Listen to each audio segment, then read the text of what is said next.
E hoje nós vamos direitinho ao ponto, que são as necessidades da nossa mente.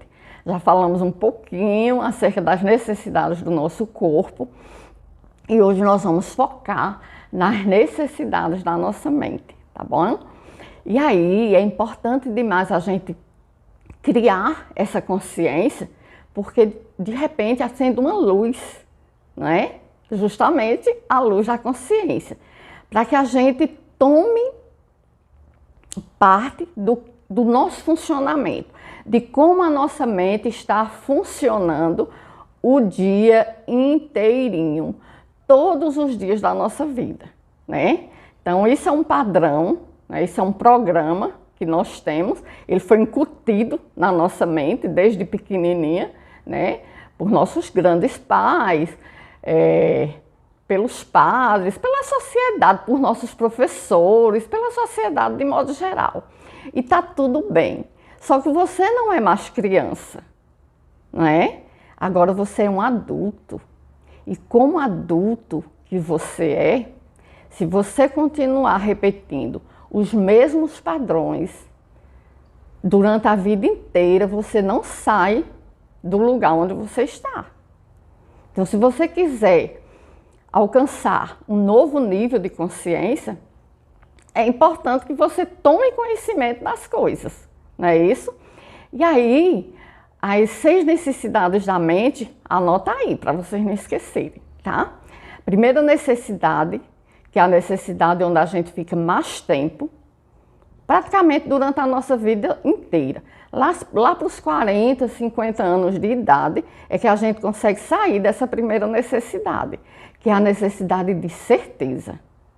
Então, a mente, o tempo inteiro, ela está focada nessa necessidade. Ela quer ter certeza que vai passar no concurso público, quer ter certeza que vai ganhar seu dinheiro mensalmente, quer ter certeza que vai comprar casa, carro, apartamento, quer ter certeza de que não vai faltar dinheiro no final do mês para pagar as contas, etc. Então, certeza é a primeira necessidade da mente. E aí, em busca dessa certeza, a gente vive preso praticamente a nossa vida inteira. A segunda necessidade é a necessidade de variedade. A mente aprecia muito prazer, então ela quer estar variando, né? Ela quer ter variedade. Então ela busca muito por variedade, por prazer, tá? Onde quer que ela encontre uma variedadezinha que lhe dê um pouquinho de prazer, ela vai atrás, tá? Então, primeira necessidade da mente é certeza. A segunda, variedade. A terceira necessidade é exatamente a conexão e amor. É você começar a sentir vontade de fazer conexão e amor com outras pessoas, com animais, com plantas, enfim, conexão e amor, tá? E a quarta necessidade é a necessidade de significância. Você precisa ter na sua vida um significado, né? Por exemplo, às vezes você participa de um grupo e aí você se sente importante por ser membro daquele grupo. Então, isso é significância. Então, todas essas 4 que eu citei até agora, elas são as necessidades do ego. Anota aí, tá? E aí, lá para os 40, 50 anos de idade, talvez, para algumas pessoas, outras não chegam nessa idade, outras ultrapassam essa idade, depende da sua busca, não é, pelo conhecimento. E aí, depois de uma certa idade, aí você começa a partir para a 5ª e para a 6ª necessidade, que na verdade elas não estão mais atendendo o ego. Elas estão passando por um processo de transição. Qual é a 5ª? É o crescimento. E após o crescimento vem a contribuição. Quando você começa a crescer, você também começa a contribuir. E esse crescimento ao qual me refiro não é um crescimento só o financeiro. Claro que o financeiro vem junto, não é? Isso aí é instantâneo. Mas não é só financeiro, é o crescimento cognitivo, tá bom? Crescimento intelectual. E aí quando você começa a crescer, né, em nível de consciência, pronto, é melhor do que a questão intelectual. Vamos dizer, quando você começa a crescer em níveis de consciência, porque a gente vai crescendo, crescendo, e vai sempre aumentando os nossos níveis de consciência, e aí vem o desejo de contribuir, entende? É exatamente o que eu estou passando hoje. Então já passei por todas essas necessidades da minha mente, igualmente a vocês, e hoje, né, como eu já cresci muito o meu nível de consciência, claro que não o suficiente, tanto é que eu continuo estudando com o meu mestre, Srema Bhagavan, com o meu professor também, professor Jonas, né, de Vedanta, e com outros professores indianos também eu estudo. Enfim, é uma linhagem de mestres e professores que a gente traz, né, atrás da gente, para que a gente chegue em algum lugar e possa mudar os nossos padrões. Aí, quando a gente chega num certo nível de consciência, a gente começa a querer contribuir. É isso que eu estou fazendo com vocês agora. Eu estou contribuindo com o meu conhecimento que eu adquiri com os meus mestres e com os meus professores.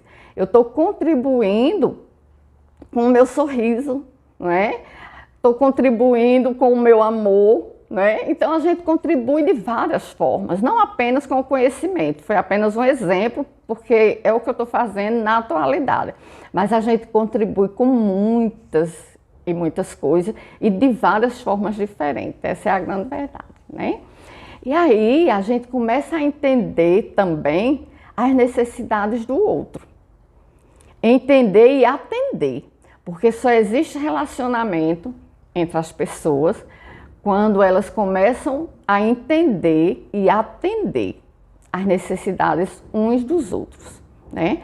Por isso que os relacionamentos são duradouros ou não, porque você só fica no relacionamento se as suas necessidades estiverem sendo entendidas e atendidas.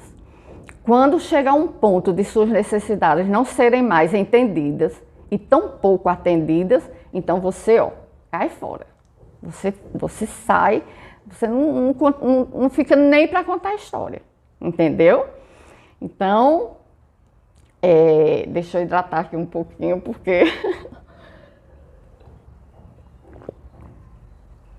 eu tenho que me lembrar de ficar hidratando, porque é necessidade do nosso corpo, né?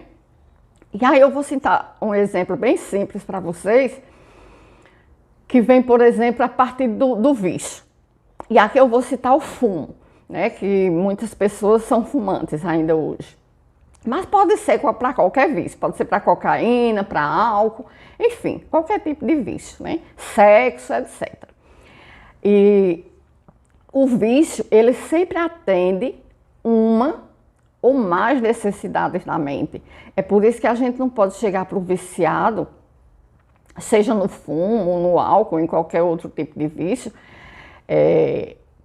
e querer que ele pare aquele vício dele. Ele jamais vai parar, se ele não tiver consciência. Por quê? Porque ele está atendendo às necessidades da mente dele. A gente vive a vida inteirinha para atender às necessidades da nossa mente. E aí, por exemplo, ele fuma, dá uma tragada, né?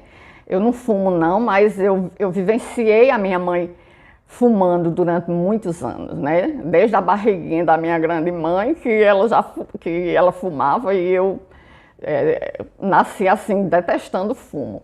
Mas eu presenciei ela fumando a vida inteira. Só depois que ela colocou o catéter, né? Aliás, o stenter e o marca-passo, foi que ela deixou de fumar, quer dizer, recentemente. Mas ela fumava a vida inteira. Então, ela estava atendendo necessidades da própria mente. E de repente a gente pegava muito no pé dela, mãe, tá ofendendo a gente, né? E etc. Mas a gente não entendia, gente, né? A inocência, para não dizer ignorância, né? O mestre Bhagavan, ele fala muito sobre isso, que a gente não deve falar que o outro está na ignorância, mas sim é uma inocência, porque ele não sabe daquilo ainda, então está inocente como uma criança.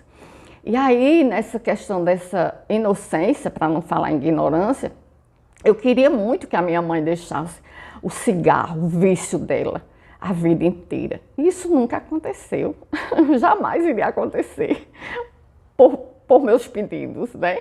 Por quê? Porque ela estava atendendo às necessidades da própria mente, né? E aí, quando ela fuma, ou qualquer pessoa fuma, eles têm certeza que eles vão o quê? Relaxar. Quando eles dão aquele trago, eles estão relaxando, né? Então, uma outra necessidade que é atendida também com o vício do cigarro é a variedade, né? Eles estão ali na sala presos, trabalhando, né? Uma hipótese, e aí de repente eles vão para o fumódromo, vão fumar. Então, ali no fumódromo, eles vão ter variedade, eles vão sair do ambiente onde eles estavam presos e eles vão ficar exatamente com variedade, eles vão ver outras coisas, outras pessoas, ter contato com outros objetos, então é variedade, a mente busca por isso, né? E a gente continua porque está no meu tempo aqui, a gente continua depois desse vídeo, tá?